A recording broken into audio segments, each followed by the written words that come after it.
Does anyone remember Mechagodzilla? Like, does anyone at all remember Mechagodzilla? He was supposed to be in Godzilla vs. Kong. They, like, teased photos of him. Well, not teased. There was, like, photos secretly taken at a board meeting of a Mechagodzilla toy, which essentially showed a giant exoskeleton, like, Mechagodzilla, basically. There was all this freaking hype around this toy, dude. This image right here, this was the photo that went famous from, like, the boardroom, and it was like, it looks freaking awesome, and it was supposed to be somehow part of Godzilla vs. Kong, and it just wasn't, dude. And I feel like this Goji Center video is gonna show me exactly what went wrong in this. Like, it's gonna, the information from this video shall answer where the hell this thing went. Subscribe to Goji Center down below, leave a like, subscribe, and let's go figure out what went wrong, dude. This video explores theories and other information that could be considered spoilers. Okay, also, we should note this video came out before Godzilla vs. Kong, so it might seem some parts might be incorrect now that the movie's been released, but still, like, what happened to that turd? Proceed at your own risk. He's mentioned in the title. Godzilla has now entered the MonsterVerse.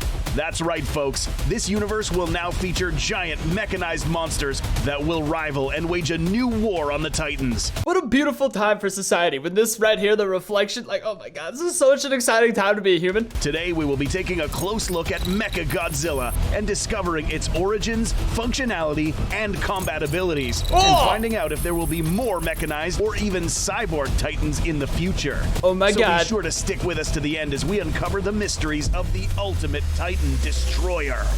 It's like I'm reliving it all over again. Why build a mechanized Titan? Building a super weapon requires decades of research, lots of money, and resources. So why go through all the trouble of building a super weaponized Titan? In 2019, this is so cool seeing the speculation before, like, I don't know, it takes me back, dude. We saw that a mere oxygen destroyer prototype was enough to severely injure Godzilla. The aftermath left behind by this weapon did not warrant the construction of a mechanical monster. The reason why a mechanized Titan was still developed or needed was because of this guy. That's a cool shirt. I like that shirt. In order to completely leverage the intelligence, powers, and abilities of Ghidorah, its recovered brain needed to be housed in another Titan's body. By doing so, Ghidorah's brain would find it more natural to control body parts. Maybe this video came out right after the movie dropped. I should have checked the dates. Such as a tail, arms, legs, and mouth, even if these came from an artificial Titan. So now that the existence of a mechanized giant is justified, let's dig deeper to the origins of this super weapon.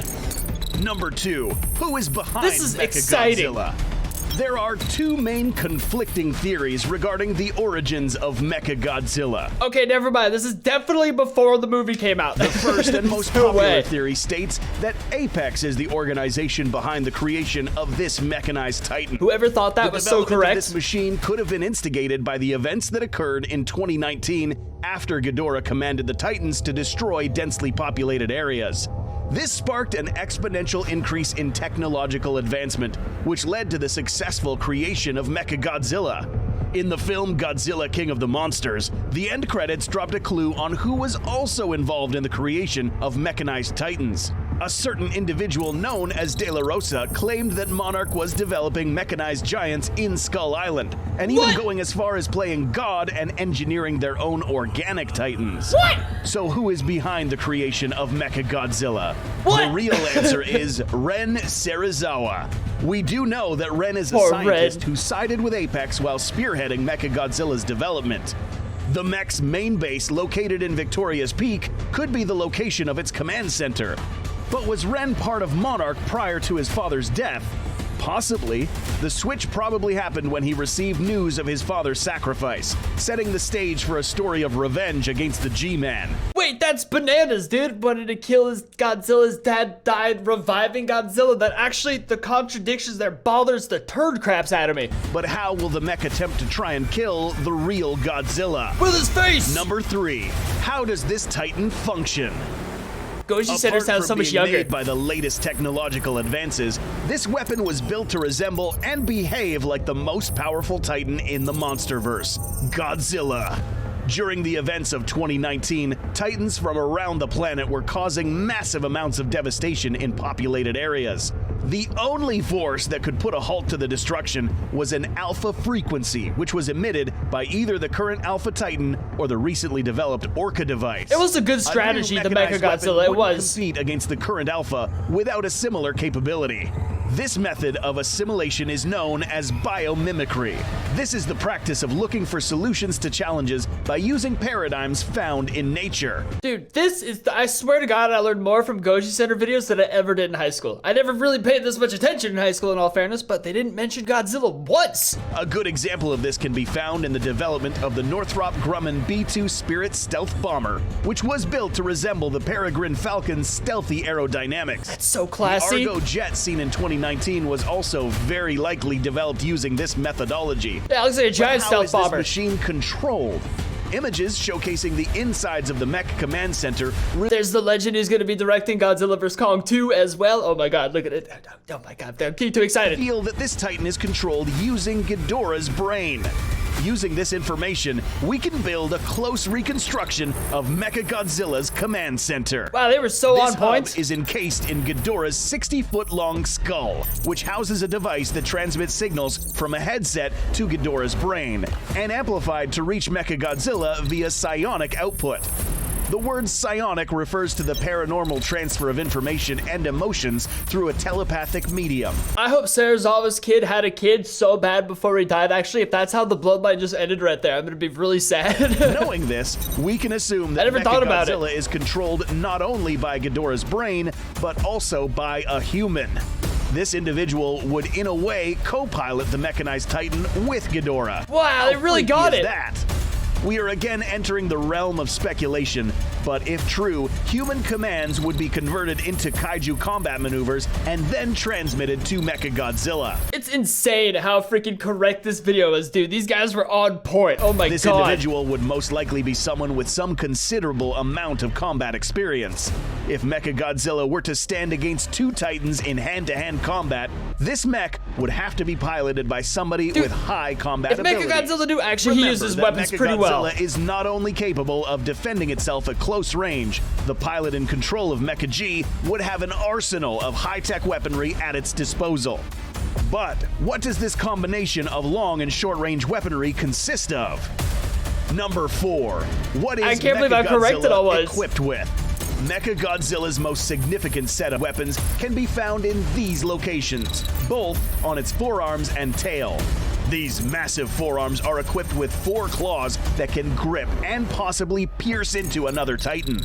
The metallic composition of this machine could enhance the abilities of these claws, given that these could possibly rip flesh off of an opponent. It kills me inside. Absolutely kills me inside. The only issue I have with this freaking movie is that it had its like powers disabled by a kid spilling whiskey on a keyboard. Like, my God, that writing was just such ass. But the rest was so perfect though. To make matters worse, Mechagodzilla seems to be equipped with 2 scythes at the end of its tail.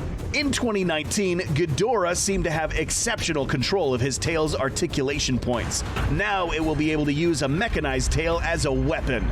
This could now be used to slash and even stab through an opponent while ripping flesh I wish that on the happened way so out. bad. It would have been so sad, but it would have been so Mecha G will cool. also most likely be equipped with long-range missile weaponry, possibly in these locations. I just zoned out so bad thinking about Mechagodzilla. I actually got scared that I was still awake right now. It's crazy because this video is just like it's before. Missile launchers on the forearms would allow the mech to fire at multiple targets located But it's in the end. different The directions. end is the part I'm waiting for specifically. Biomimicry could be present once again in this arsenal of weaponry. It is known by Monarch and possibly by Apex that the electromagnetic pulses emitted by the Mutos have a detrimental effect on Godzilla's atomic breath. What? If used, Godzilla would lose its most powerful weapon and perhaps his only hope in beating Mecha G. This leads us to the strongest weapon that Mechagodzilla It's so funny, I could came out possess. so different. Laser technology. His, in fact, only chance of beating Mecha G was Kong. It was actually beautiful how it worked out. He had to need Kong, otherwise he would have just kept beating that monkey's ass forever. Being an energy powerhouse, it only makes sense for its main power generators to encompass the majority of this Titan. More specifically, its dorsal ridges, which could expel a powerful laser beam from the head or from the forearms. The energy ray Whoa! released would inflict severe burn injuries to any Titan. Can you imagine if it shot it out of its forearms like it just like might have, dude, that would have been badass. Like some freaking Kamehameha. As well as possibly cutting through soft muscle tissue and even organs. A weapon such as this is more than capable of ending the reign of monsters. Oh. But is this weapon the beginning of an even more Here we go, catastrophic baby. chapter in Earth's history? Number 5. Cyborgs. These are defined as organic entities whose abilities are extended beyond feasible limitations by leveraging mechanical elements built into its body. So technically, Mechagodzilla is a cyborg. The introduction of Mechagodzilla in the Monsterverse will make it safe to assume that there will possibly be other Titans whose abilities will be enhanced by technology. Okay, whatever happened to this legend specifically? This is the Godzilla, clearly based off the toy leak. They made a whole freaking animation for it, and it looks awesome like this, but I just couldn't figure out for the life of me how they would be able to implement this onto Godzilla. Like, what would Godzilla had to have gone through for this to be necessary? And then how insanely powerful would he be after this is on him? And what's the upkeep on this thing? Like, is Godzilla gonna let us work on it? Like, what the? There were so many Assuming that questions. Legendary and Warner Brothers decide to extend the Godzilla franchise further, we might be seeing newer monsters such as Gigan or even Mecha King Ghidorah in the future. Godzilla vs. Kong is the turning point in the Monsterverse. Well, thank God we already have Godzilla vs. Kong 2 confirmed, but I don't think we've gotten any, or like Legendary's gotten any more licenses from Toho, so probably not any Gigan or that kind of stuff, which would be amazing. I'd love it, but I just don't know. I like to be realistic about it. I think they're gonna keep making up their own kaiju, but I don't know. All I know is Transition between the old nothing. and the new, the past and the future. Alright, that was beautiful and epic, but what the hell happened to Bionic Mechagodzilla, dude? I'm gonna wonder this forever, man. I think it's freaking crazy how much Goji Center got correct, like just predicting stuff as far as Godzilla vs. Kong goes. It's almost like literally this movie, like they almost knew almost everything that was gonna go down. There's like a few minor things that were just assumptions, but the rest was like 99.9% correct, which is absolutely crazy. Make sure you subscribe to Goji Center down below, since clearly they're the wizards of the Monsterverse, dude. They know what's gonna happen. Leave a like, subscribe, and I'll see you guys next time. Peace!